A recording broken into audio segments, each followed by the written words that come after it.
Norman Brennan, former Met officer, 30-odd years in the job, knows his way around the streets and now director of the Law and Order Foundation.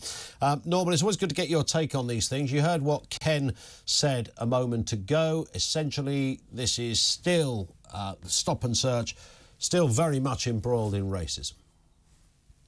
Not really. Just to correct you again, Ian, I'm representing Protect the Protectors, which is the independent voice on British policing. Okay. But that's fine. It's the same old story.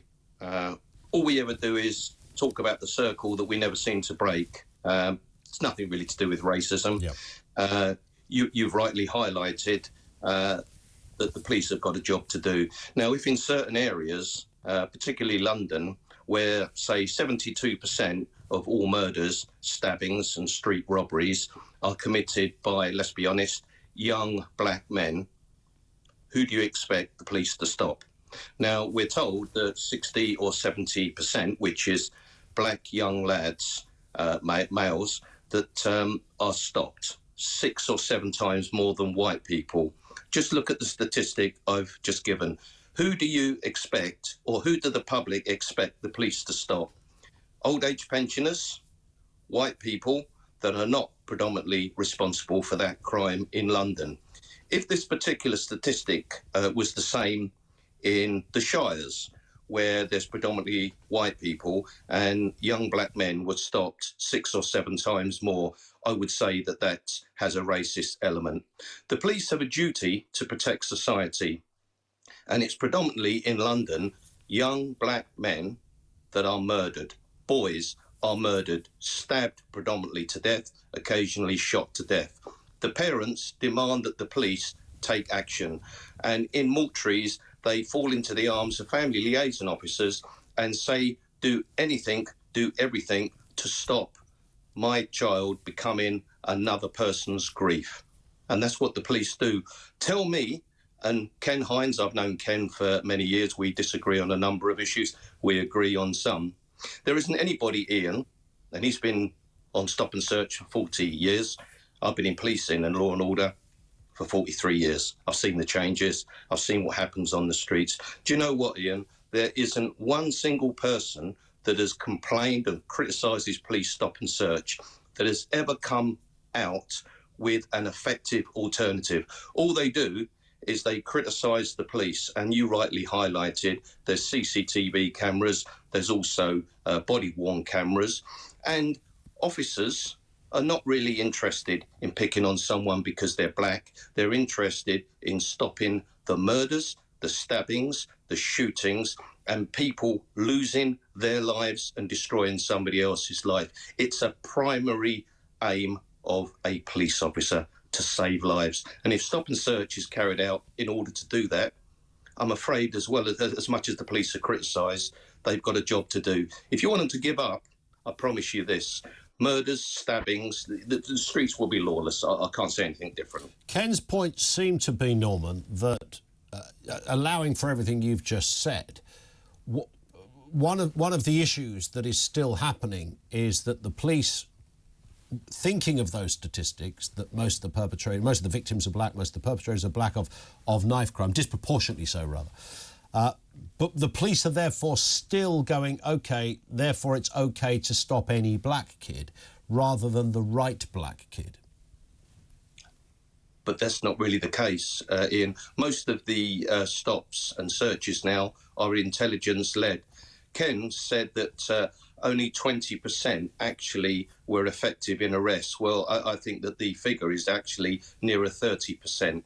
Well, if I was a chief constable, I would say that a 30% success rate on stopping somebody with a knife was absolutely fantastic. It means that police have possibly saved somebody's life. And often it's the carrier. Do you realise last year or the year before, 37,000 knives were seized predominantly off of boys and young men by the police. And bearing in mind there's not many police officers out there, how many lives do you think that the police saved? It's incalculable because we don't know. But when I was a serving police officer in London, I carried out hundreds of stops and searches over my 31 years. I was on a robbery squad for 6 years. Every day I went out and I stopped people. What we do, Ian, is we interrupt their criminality. We target those. Every day I came in, I used to look at the crime sheets. I used to see who the suspect was, where they were, what CCTV was available, what was they wearing. It was those that I targeted. And even back in those days, the suspects were predominantly black young males. It's not racist to challenge, seek, and detain and arrest those that are carrying knives. Knives are as dangerous as guns. And when we start looking at what to do about this, Ian, all we ever do is we deal with the top of the iceberg, the tip of the iceberg. We never go deep down to find out where all the problems lie. Many people say, what can we do about it? I've been bleating on for decades. We need 20,000 more police officers on the streets of Britain.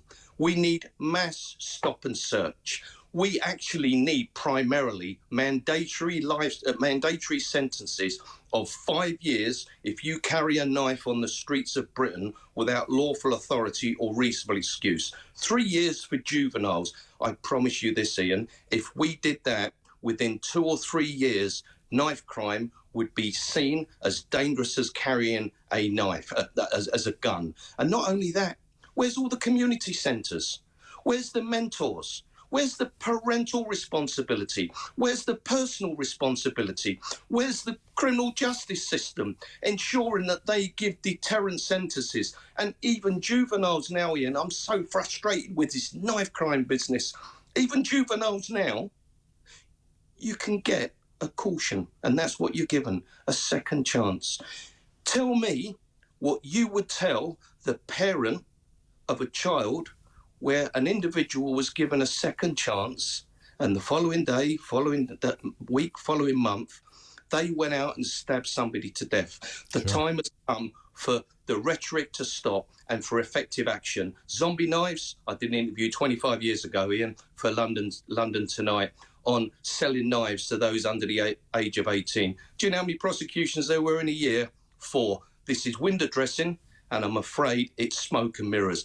Let's get down to the bottom of that iceberg, and until we do, you and me are just going to keep talking about the dreadful devastation that knife crime causes people on the streets of Britain.